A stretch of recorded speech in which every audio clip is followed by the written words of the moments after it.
Media Network proudly presents Having Courageous Conversations, where real talk dives deep. Each week we go beyond surface talk.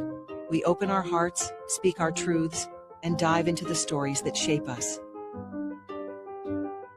No scripts, no filters, just powerful, unforgettable conversations about life, purpose, healing, and truth. Join the conversation, because your voice belongs here. Please like, share, and subscribe. Check out our YouTube channel at Having Courageous Conversations or email us at yourshowyourvoice@gmail.com. Now, let's have a courageous conversation. The views and opinions of our guest and hosts do not necessarily reflect those of New Thought Media Network, or any organization we may be affiliated with. Here at New Thought Media Network, we welcome freedom of speech and courageous conversations. There are many topics that can be difficult to navigate. Challenging the status quo and engaging in lively debate is important to expanding our understanding of one another, and life in general. Creating a peaceful world doesn't happen because no one disagrees, it happens from a willingness to understanding one another. In our programming, we strive to expand consciousness and assist people in creating remarkable lives. Your comments are welcome at info@ntmedia.org.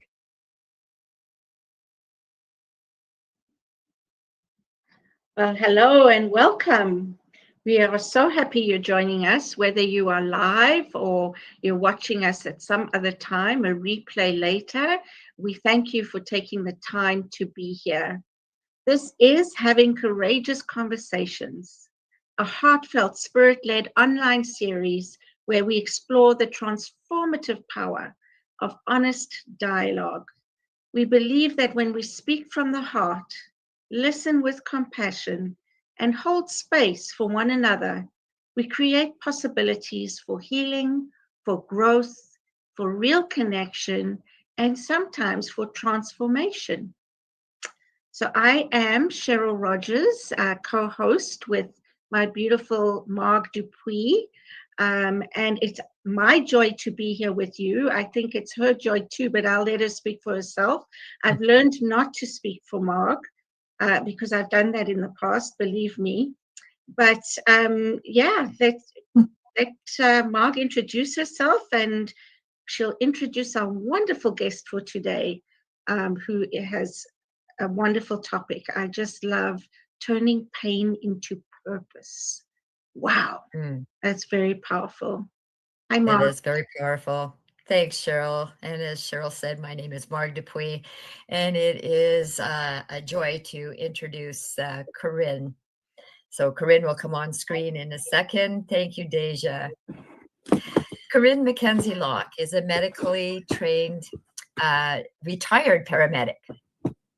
He worked the front lines for over 20 years as a primary care paramedic and an acting platoon supervisor.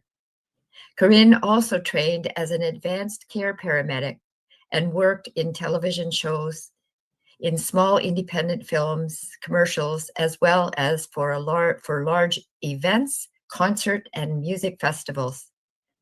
During her tenure as a frontline paramedic, Corinne was certified as a preceptor for new students entering the field, and helped to create the very first peer support team in the service she worked for. Ironically, she was diagnosed with C-PTSD, which stands for Complex Post-Traumatic Stress Disorder, and an occupational stress psychological injury, which ultimately led to the end of her career.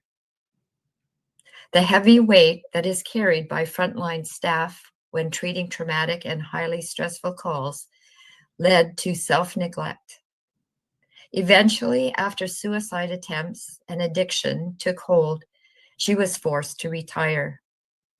Currently, Corinne is retraining to return to the workforce as a mental health and addictions counselor. She lives in Waterloo with her husband, my son, and her furry companions. She enjoys art, music, running, bodybuilding, and baking nummy cakes, promoting healthy living and healing out loud. Oh my goodness, cannot speak. So, Corinne, welcome. And first I want to say, what does healthy living out loud mean to you? Oh, well, thank you for having me. It's lovely to be here and be included in such an awesome venue of having courageous conversations. I think that's really important. And I feel like that is a big component to healing out loud. So the way that I view healing out loud, I can sort of equate it to the moment that I was diagnosed with my post-traumatic stress disorder and went off work.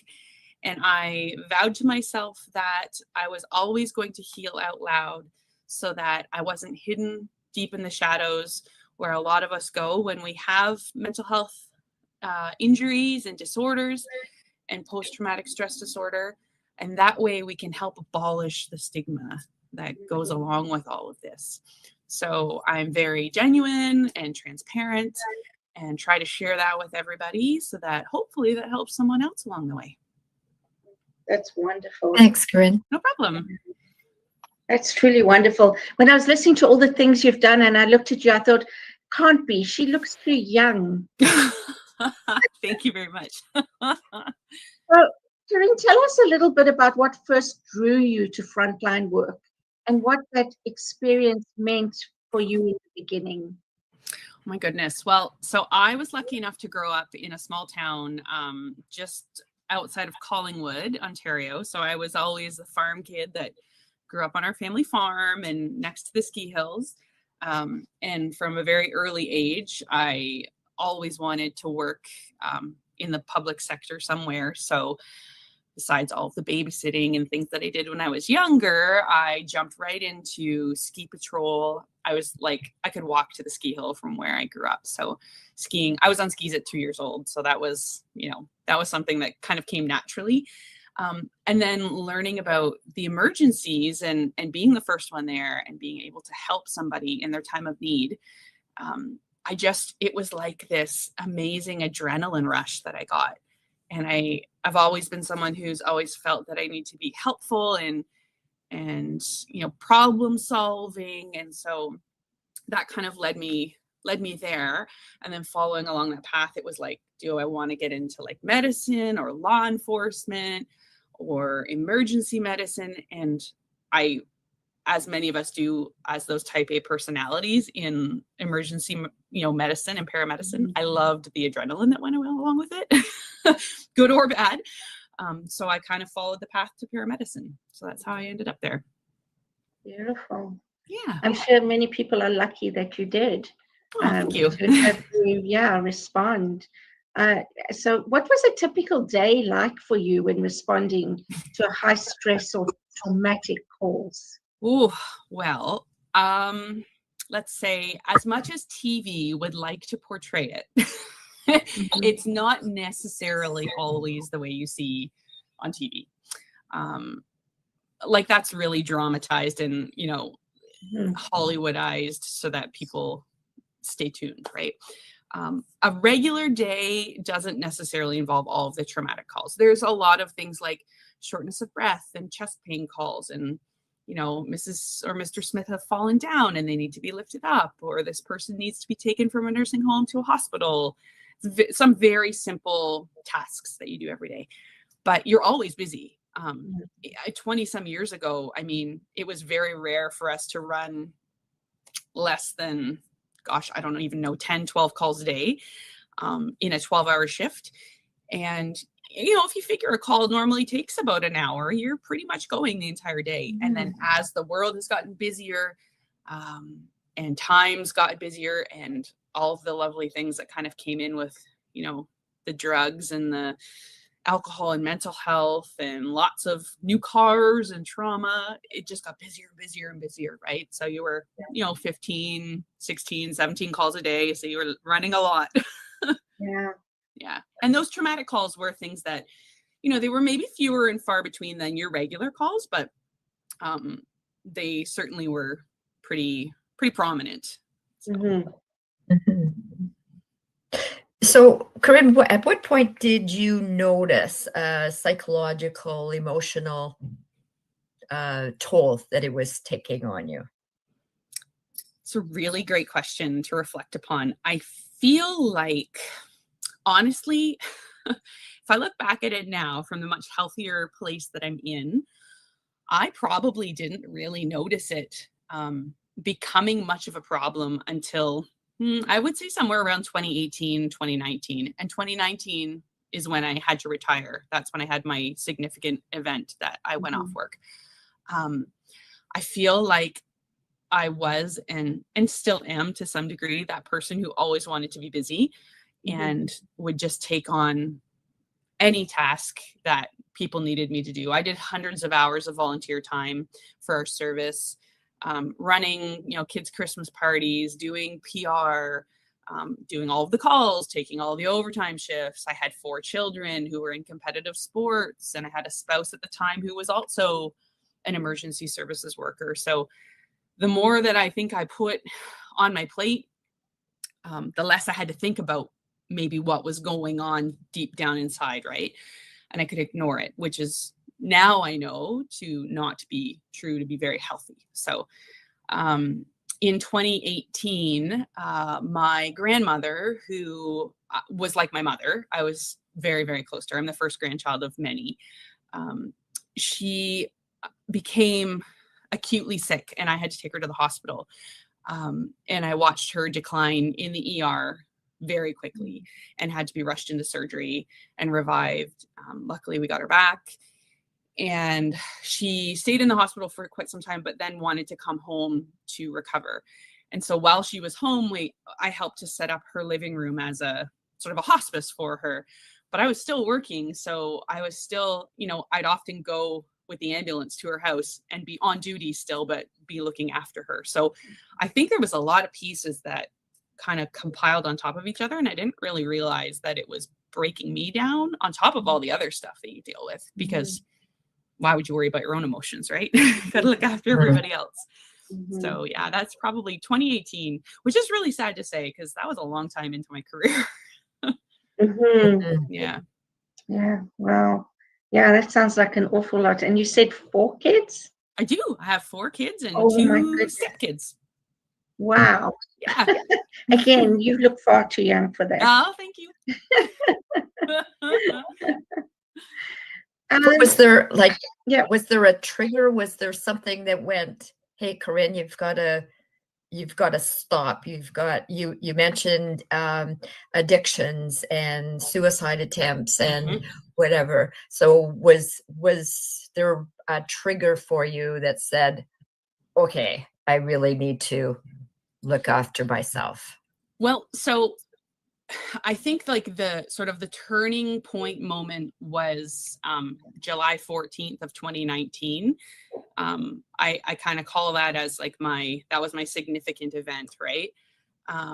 There was a lot of little things that happened leading up to it that I wasn't really paying attention to, that were clearly red flags. Like I really needed to stop, but I wasn't paying attention to them. And neither was anyone else that I was working with, really, truthfully. Nobody came to me and said, hey, we're concerned about you. Probably because a lot of us as emergency service workers, we're just kind of in our own little like box. We just really try to just keep our head on straight and keep going, right? But that day, July 14th of 2019, I was in my station in Collingwood at the time, and our station pager went off for a call, and I don't know what it was. I can sort of think back that I had some like health stuff going on at the time and was awaiting some results from blood work and some things that were maybe not, making a lot of sense. And perhaps that was all piling up under the surface. But the pager went off and I was walking to the ambulance and I literally froze in my tracks. I couldn't go any further. I don't know what it was. It was a completely visceral reaction. I broke it in a sweat. I was hyperventilating. My palms were sweating. I it was like that fight or flight reaction.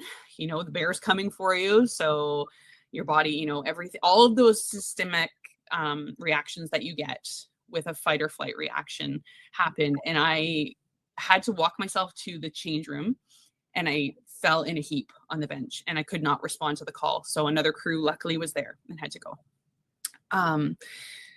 I stayed in that crew room, in the change room, bawling my eyes out, not knowing what was going on, just knowing that I couldn't move. I couldn't function. I couldn't think.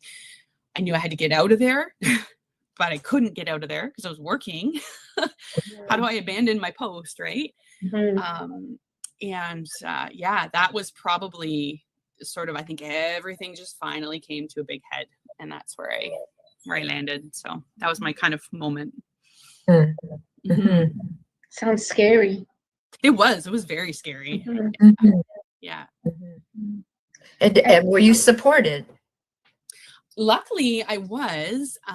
I actually have a very good friend who's one of my best friends. She was a paramedic as well, for a shorter period of time than I was, but you know, none less significant. Obviously, a time frame doesn't necessarily mean anything.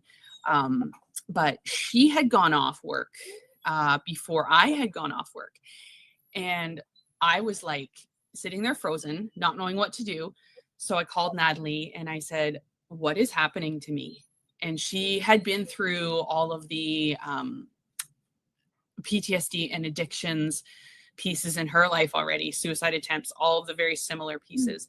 And she walked me through the, you know, okay, this is what's happening. We're going to work on our breathing right now. So we worked on our breathing. The time I didn't know, you know, breath was super important, but like looking in the room and finding 5 things that I can see, naming 5 of those things, smelling 5 smells, touching 5 things, like just something to focus, break that neurotransmitter pathway where I was kind of stuck in that cycle of hypervigilance that I couldn't get out of. Mm-hmm. And that's a really good tool to be able to sort of bring you back to center and be able to focus. And then she was like, okay, you're here, your breathing is calm. We're going to call the supervisor. You need to go home. And when I called, luckily I had a friend who was on our union, and she's lovely. She's been around for, I think she's retired now, but it was like 35 years on the road. Mm-hmm. One of the very first female paramedics in the province of Ontario. And she was wonderful. She said, absolutely, go home. We're going to get you started with WSIB. We're going to get you into a psychologist right away. And so I was luckily very supported that way, which is mm-hmm. good. Yeah. Mm-hmm. Yeah. Hearing about your friend Natalie makes, you know, and it wouldn't surprise me, but makes it sound like this is not a once-off occurrence, that it happens quite often. No, sadly it's not. Yeah. Yeah. Yeah. Which is understandable, right? And you were talking about how time is going faster, and, you know, our busyness goes faster. And I would imagine the calls escalate not only in number, but in severity as mm-hmm. well.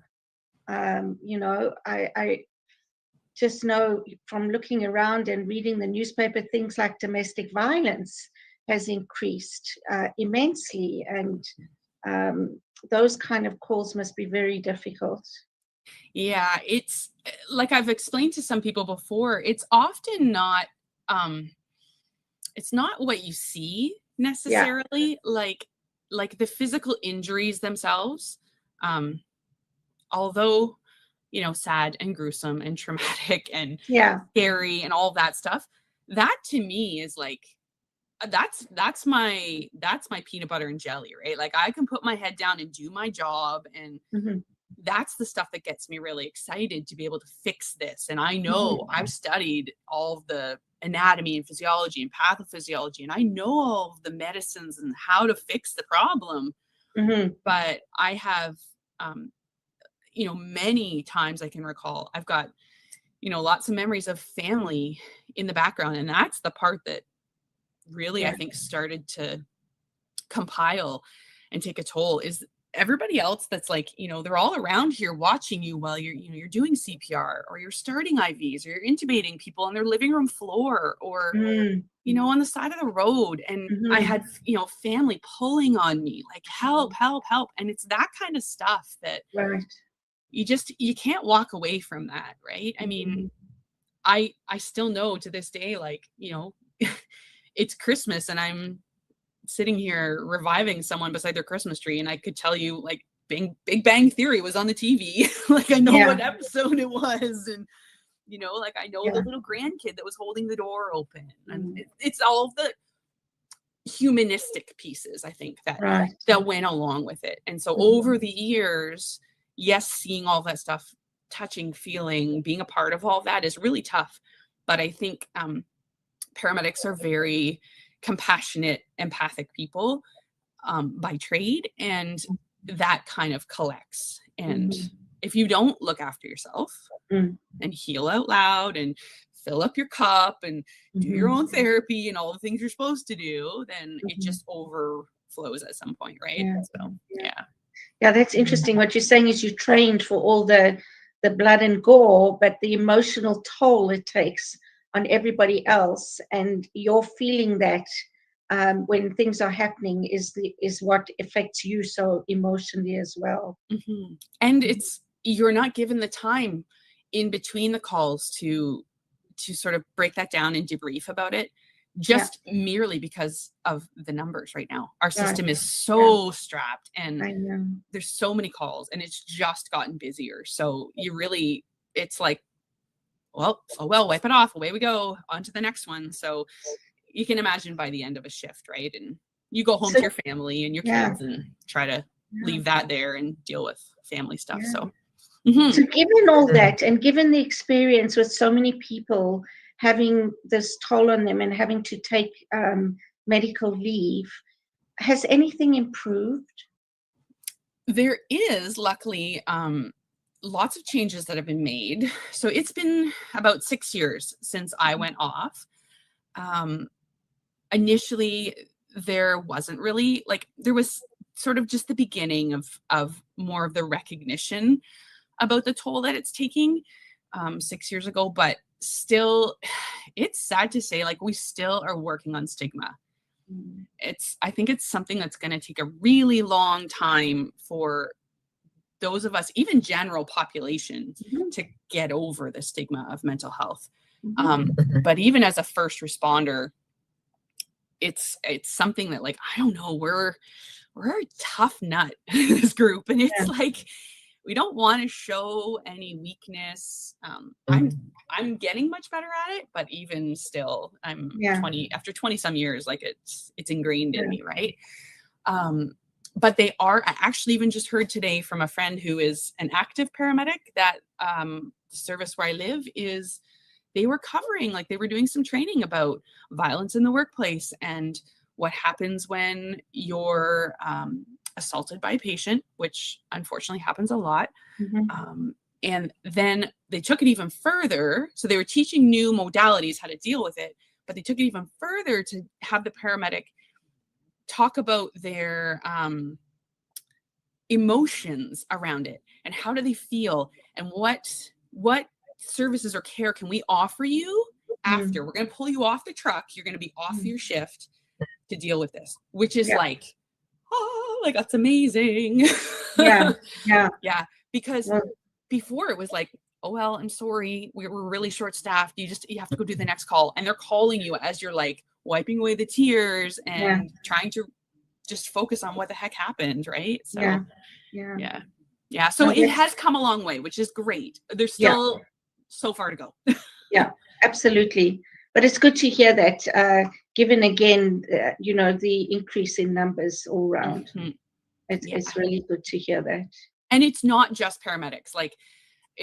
It's doctors, it's nurses, it's firefighters, it's police officers, it's animal care workers. The people in the shelters are suffering just as much. Social workers, it really is now, there's an umbrella, and it's really becoming more recognizable in anybody that's kind of on the front line. So whether that's a shelter worker, a social worker in a school, the developmental workers in a group home. Like, there's so many people that are affected by it. And before it was like, you signed up for this. You just got to toughen it up and get it done. Yeah.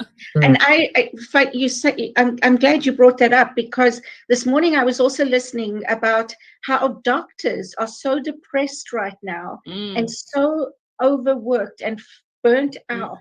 Yeah. And what happens, we know we've got a shortage in the healthcare system. So then one doctor takes off because he has to look after himself or herself. And that puts more strain on the other doctors, because now they have to carry the load.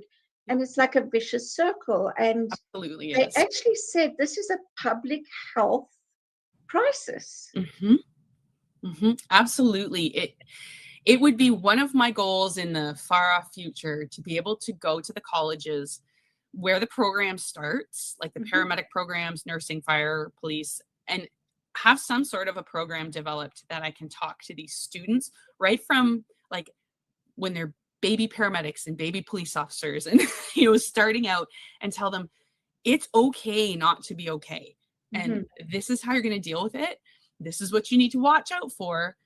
And this is how we're going to treat it to give you some longevity in this career. Because, there's very few paramedics who, I think there might be one fellow in Toronto who, I saw this the other day, is in his 70s and still working, which is mind-boggling to me. Yeah.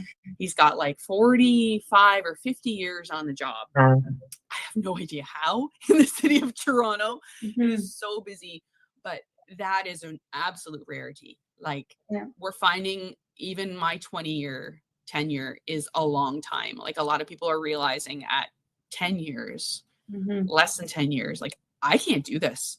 And they go off into something else. So yeah, it's very similar in a lot of careers.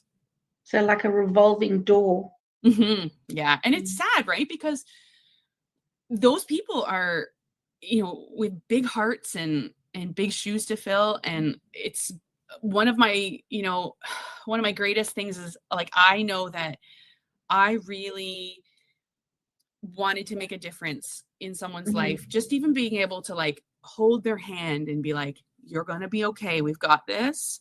We're going to figure it out. And a lot of times in first response and paramedicine, you don't see the same patient unless they're a frequent flying patient that you get often. So you don't know what happens after.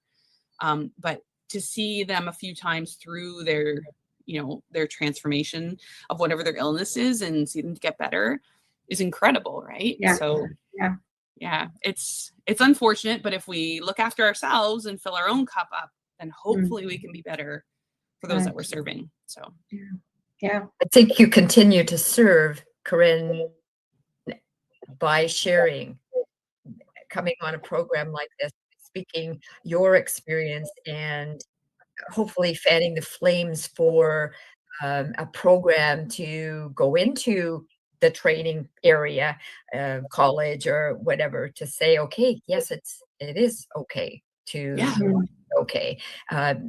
Dismantling the stigma of mental health. That's certainly so global. Somebody like as myself having a mental health problem, I know I can have a stigma about myself, let alone, outside the home. And we're about to go to a break. I'd like to come back to your studies and where you see yourself in the future, and can you bring it into what you just spoke about, going in and training outside the training manual. Yeah, that's a good point. Thank you, Mark. Yeah, so we're going to pause for just a short break. Stay with us. There is so much more of this powerful conversation to come, and we'll be right back.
New Thought Media Network proudly presents It's All Love, Wednesdays at 4 p.m. Mountain Time, 6 p.m. Eastern, with Laura Mock as the presence of love, Maria Hartman, knowing truth, Wendy Wilson as the quality of presence, and Lara Brzezinski as the essence of joy. It's All Love, a space where we open into the heart, tap into the soul's deep wisdom, and enter into the energy of love, truth, presence, and joy. It's All Love, Wednesdays at 4 p.m. Mountain Time, 6 p.m. Eastern. Well, welcome back to Having Courageous Conversations.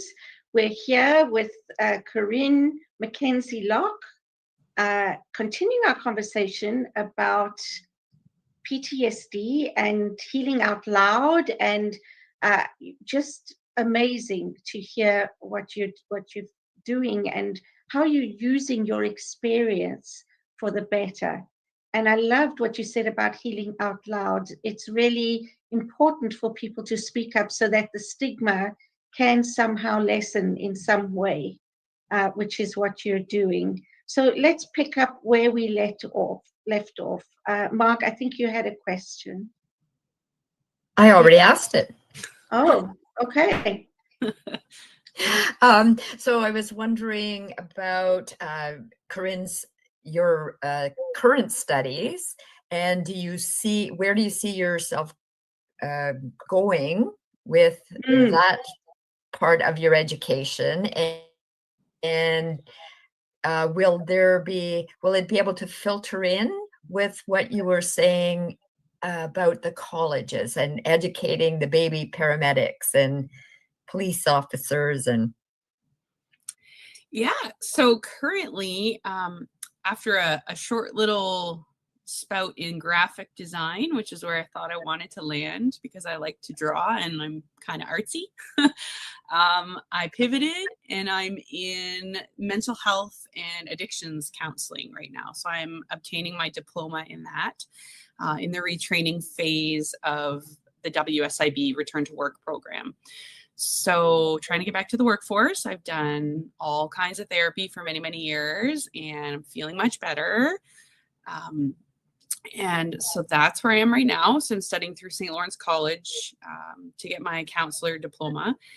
And I'm hoping, I don't know, it's sort of a thought of mine that like you can go many different directions with this diploma, right from like, you know, boots on the ground, working in a shelter somewhere, to working in a hospital or an education system or a halfway house, or there's so many ways that you can go with it, a private practice.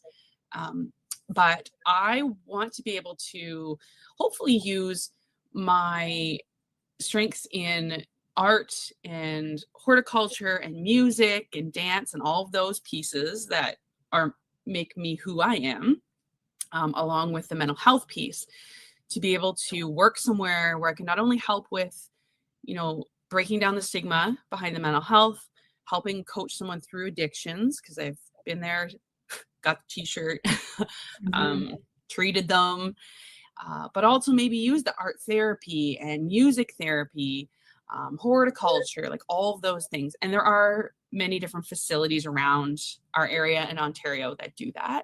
So I'm hoping that I can do that, as well as I've always got ideas for side projects, as you can see in my background.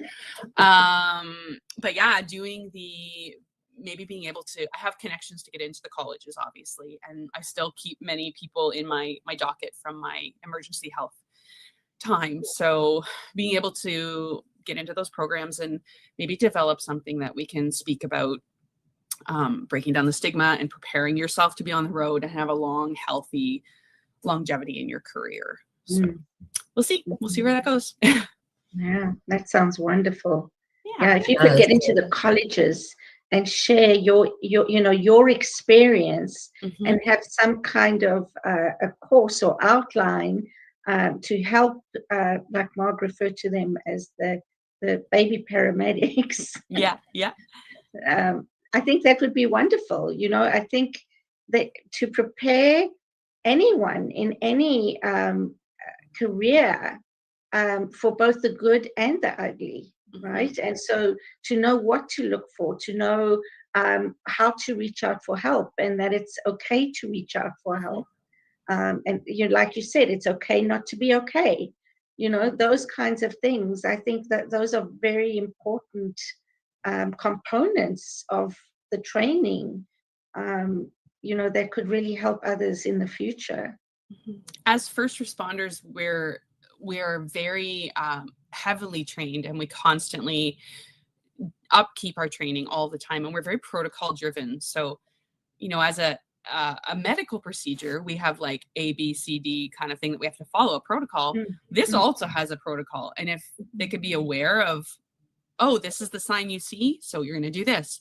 This is the next thing, you're going to do this. Like, so just to even build some sort of like structure or framework for that, I think would be incredible. And I have, luckily developed many relationships with psychologists and doctors and other paramedics. And I feel also like, at least it seems more beneficial to me, but to be able to speak to somebody in person and hear their story versus just reading it in a textbook, I think kind of really brings it to the forefront and makes it real, right? Yeah, absolutely. That it's okay, it's raw, it's genuine, it's transparent, like, Yeah, absolutely. And that kind of protocol can be used in those different areas, right? Doctors, police, firemen, paramedics, in all those fields absolutely, that experience the same kind of trauma. Absolutely, yeah. It's very transferable. The signs, the symptoms are all the same. Even when you're not in the workforce. PTSD can come from many other things, right? It doesn't necessarily just have to be from a first response sort of thing. It can come from domestic violence. It can come from, familial history of abuse and all kinds of different things, right? Traumatic situations. Mine was a complex one. So they called it kind of like complex PTSD because of all of the stuff that I had seen. It wasn't necessarily one specific incident, but that can happen to people too. So it's a very transferable skill and transferable framework per se. Right. Yeah. And a lot of veterans come back with PTSD. Absolutely. Military is a huge component of it all in itself. Absolutely. Yeah. So Marg, do you have a question? No, go for it. Okay, I wondered because you mentioned that you had a husband at the time who was also a paramedic.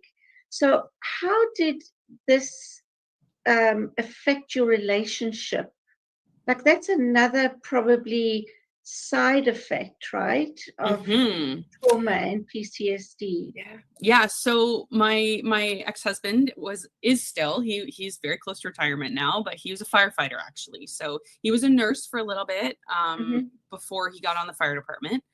And so he worked in the hospital. And then when we had our first son, it was SARS was happening. So he was working in a SARS unit. So he chose to stop working there and he got on the fire department. So, and he did like volunteer fire stuff before that for many years. So all of that combined, we had a very busy life of 4 babies that were all born very close together.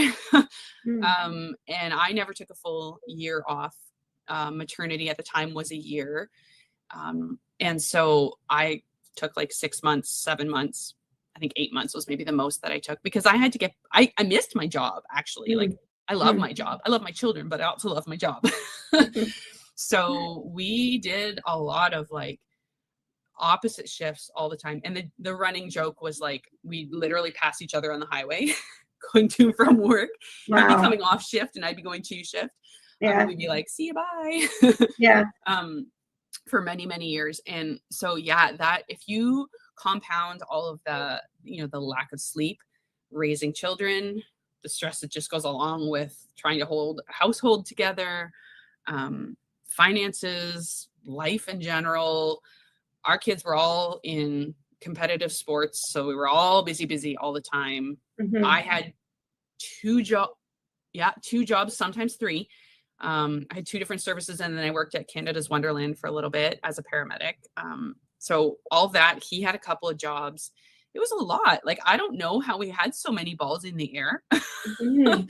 I was playing with my grandson the other day, and I thought, how the heck did I do this? Like, when I had my own kids, it's a lot, right? And you also are trying to not think about everything you saw and did at work, and they're calling you constantly for overtime, and they're, you know, I would get called into court to testify for things, for cases that I was on. A whole other spin-off of this is the news is on, the paper. We had newspapers back then. The newspaper's out, and you see yourself on the news doing calls, or you see yourself in the newspaper. People are coming up to you in the grocery store because they recognize you. Like, there's a lot of little bits that come at you that you really don't expect. And, you know, you think, oh, it's no big deal. I'm shopping with my kids. I'm getting my groceries. But then, you know, someone collapses in front of me and I have to go help them. Or you see someone that is a family member of someone you've saved and they want to come and talk to you. So lots of bits and pieces, played into it. It was really tough, really tough on the marriage. Yeah, it sounds like it surely would be. Yeah. With all of that. So I happen to know that your eldest is a firefighter. Yep. Right? There is. Yeah. Yep. And so how do you feel about that? I have good days and bad days about that. We actually were just dropping him off at Pearson Airport today to go back to work. He works in Alberta as a firefighter on an oil rig. So he, although not in the community where he's seeing, you know, running medical calls day to day, he's still in a service that if stuff goes wrong, it's going to go wrong big. So he's there, and he's gone through college. He was going to be a mechanic, and he decided, I guess he lived with us in the ambulances and the fire trucks too long because he really decided he would prefer to be a firefighter. So that's kind of where he landed, and it's great. I'm super proud of him. I know it's going to be a tough road, and Mom tries to preach about mental health and mental wellness all the time, which I think sometimes is, you know, it's heard, but maybe not absorbed. But I do the best that I can. He's been with me through all of it, and he's seen it.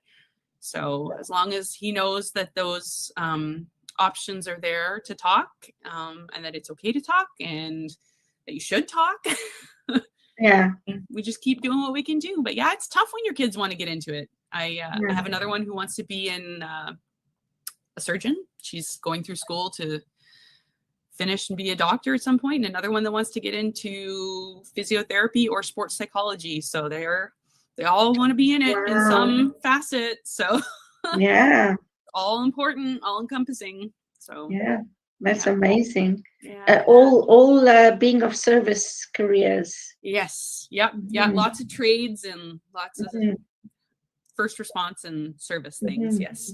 Yeah. Must come from mom. Well, and Dad, you were both, right? Yeah, we both were. I'll give you a little bit of credit. Yeah. As you're talking, Corinne, it just like, I don't want to say your name because it's not up to me to say, but as you're talking, and I'm thinking, you have one that's going to be a thoracic surgeon, and so you can help educate her as well. And, you know, so your goal in helping to educate the little babies apply to your own little babies. My own little babies. Yeah. Do you think your experience, like, were they able to see it and learn from it? Absolutely. That's a good question. Now this is a little part that, like, I feel a lot of shame and guilt around it.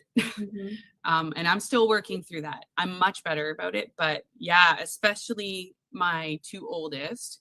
I mean, my 2 youngest they obviously remember. They don't remember as much and in as much detail as the older guys do. But they grew up in a really tumultuous time in our household. There was a lot of sleep deprivation and a lot of yelling. and a lot of stressful situations. And they were around when I didn't really tell them a whole lot about my suicide attempts. I was lucky enough that I had coworkers that came to find me, and I didn't have to go to the hospital, or I kind of pushed them because I didn't want to go to the hospital because I'm stubborn. So I didn't have to go to the emerge, but I still had to work my way through it. I was like very close to, I should have gone. But especially my oldest guy, like he was old enough to know exactly what was going on. So there is definitely some lasting trauma there that we still deal with as a family. It's tough. I have a lot of shame and a lot of guilt around causing it. So I still work through it on my own, but it's tough. It's tough, but they're very well aware. Yeah. Thank you for sharing that and being so vulnerable. Yeah, no problem. And I think, like we spoke about earlier, and I said, Corinne, by sharing, by talking about it, I don't know how it helps you, but I hope it provides a step to healing. And for someone who has been in service for so long, I think you're providing that avenue for someone else as well, because you're leading by example. You're saying it. Yeah. I thank you. I appreciate that. I really do try. I'm getting better at taking the compliments. See, I said thank you. But it's tough, right? I mean, I'm the kind of person that I'm like, yeah, no big deal. Just keep going. It's fine. I don't need the accolade. Yeah. But it is helping. And I'm finding that I've spoken on a couple of podcasts. I've talked to lots of people. The more I do this, the more I am myself and transparent and genuine. And what you see is what you get with me. I wear my heart on my sleeve. I have a horrible poker face, so I could never lie about anything. And people see that, right? And I might post on social media, if I'm having a horrible day, or if I'm having a great day. I'm just singing a song, or I'm showing a picture I drew or painted, or I'm at the gym, or I'm having a really crummy day and I just want to stay in my PJs on the couch and eat cookies, and that's okay.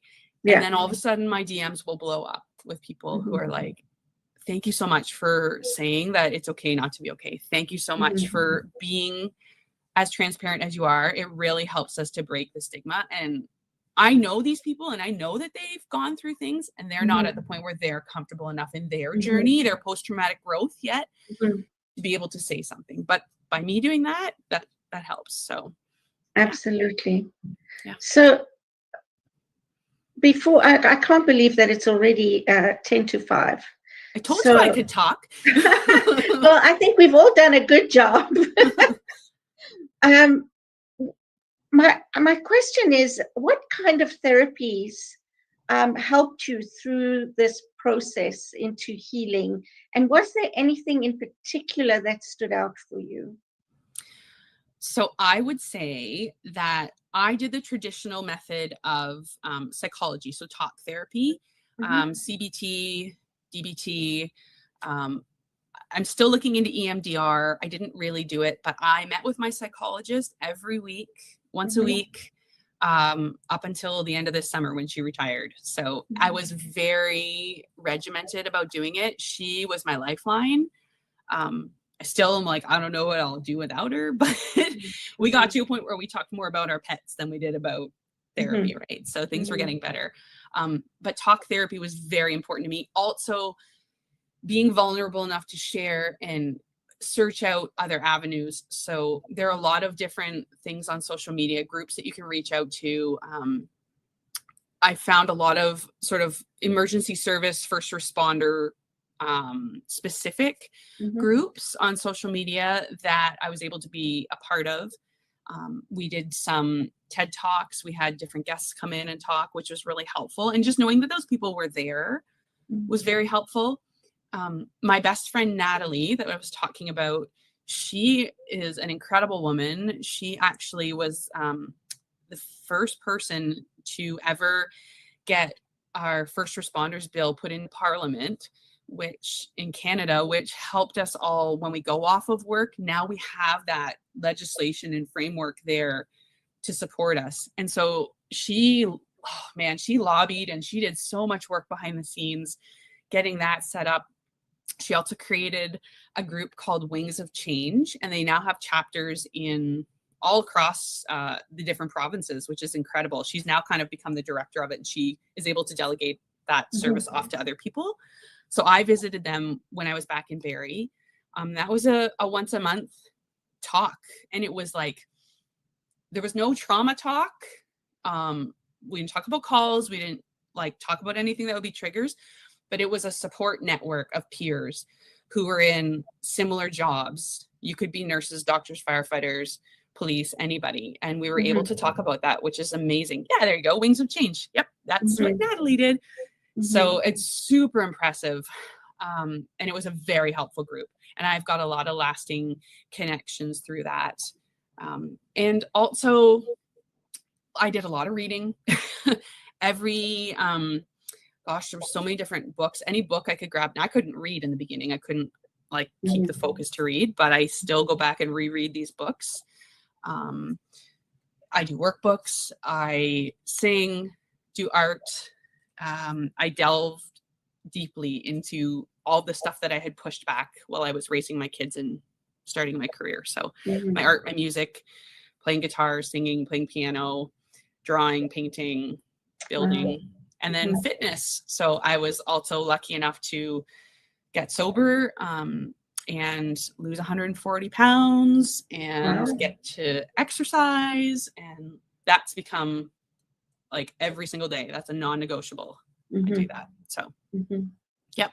Wow, that sounds great. So it sounds like you actually put in a lot of effort and a lot of things towards choosing life and healing.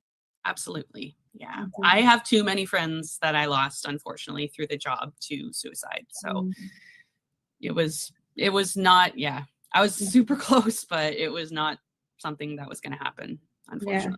Or fortunately, I guess. Well, yeah, thank goodness. We're grateful. We're grateful that you're still here with us. And I know Marg is hugely grateful to have you in the family. And absolutely, become an important part of the family for sure. Yeah, absolutely. Absolutely. Yeah.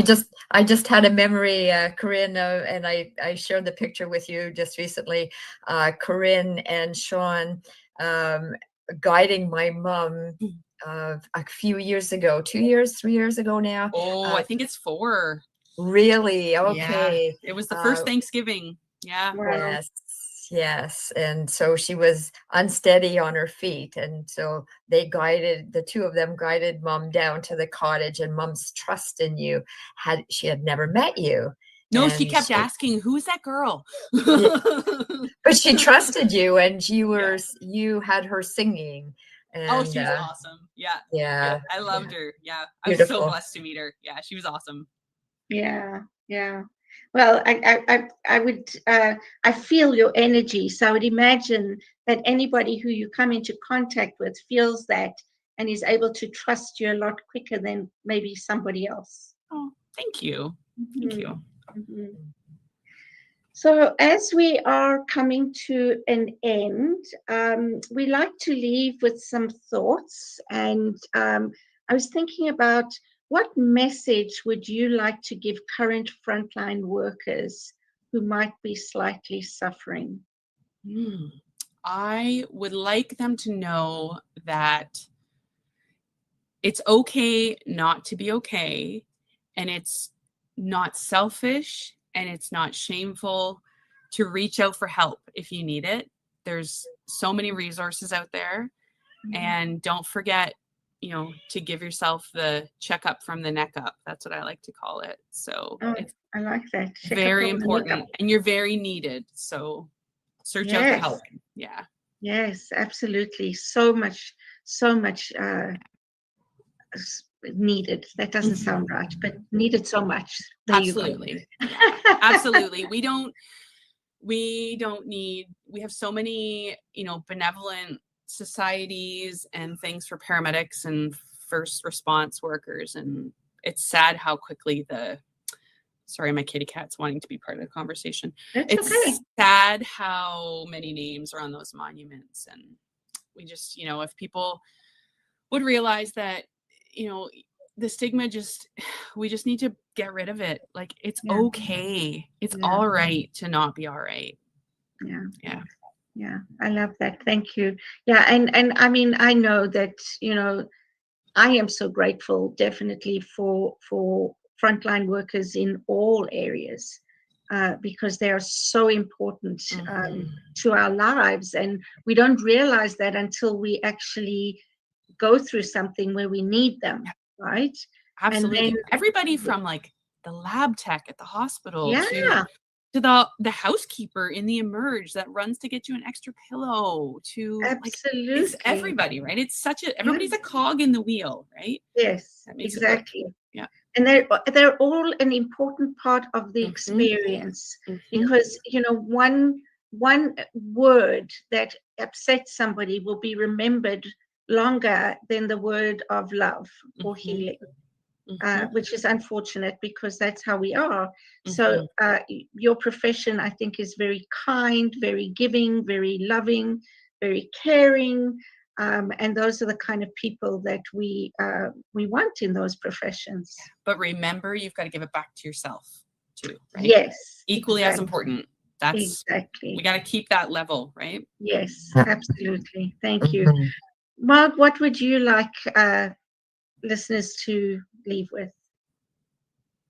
To magnify the gentle words, the words of love, not the negative, but just, okay, what did I hear that gave me some solace, that made my heart feel warm, and so look to those.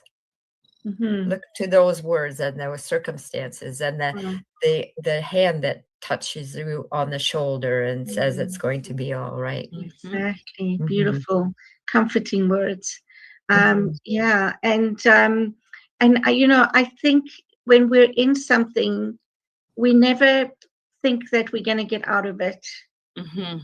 So I for me, and when I think of my life, and the things that I've gone through, I would like to say to people, hang in there and know that this too shall pass. Absolutely. Yeah. Right? This too shall pass. And you are such a wonderful example of that.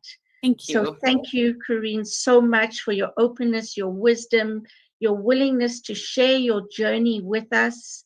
It's been absolutely a gift and a blessing to have you on the show. Thank you. So thank you to our viewers for joining us today. Be sure to join us again next week. And until then, please like, share, and subscribe so others can find and join these meaningful conversations too. From all of us here at Having Courageous Conversations, thank you. And remember to be courageous yourself.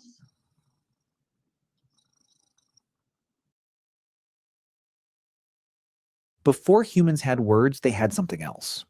And whatever that was, it kept us alive, coordinated, and somehow managed to build the foundation of every language spoken today.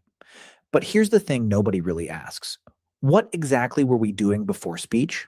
Like, what did communication look like when the best tool you had was your face and a grunt? How did early humans say, hey, there's a lion behind you, without actually saying it? That's what we're getting into today. And the answer is stranger, richer, and more impressive than most people assume. Let's start with something you already know how to do, but probably don't think about. Right now, without moving your mouth, you can tell someone you're annoyed. You can signal that you're confused, suspicious, delighted, or deeply unimpressed, all without producing a single syllable. Your eyebrows do it. Your posture does it. The slight tightening around your eyes does it. This is not a coincidence. This is ancient hardware. The human face has 43 muscles. That's more than almost any other animal on the planet. And the overwhelming majority of them exist not for chewing or breathing, but for expression. Evolution built us a communication device out of meat and bone, and it did it long before language showed up. Researchers who study facial expressions across cultures have found something striking. The basic expressions are universal. Fear looks the same in rural Papua New Guinea as it does in downtown Tokyo. Disgust is disgust whether you're in the Amazon rainforest or a Norwegian suburb. Happiness, anger, sadness, surprise. These aren't learned behaviors. They're biological broadcasts. Paul Ekman, a psychologist who spent decades mapping the human face, identified what he called micro-expressions, involuntary flickers of emotion that last less than a fifth of a second. You can't fully control them. They leak through even when you're trying to hide how you feel. These aren't cultural artifacts, they're evolutionary ones, meaning our ancestors were already transmitting and receiving emotional data this way millions of years before anyone said a word. And this matters because facial expression isn't passive. It's not just a side effect of feeling something, it's a signal, shaped by natural selection because it helped coordinate group behavior.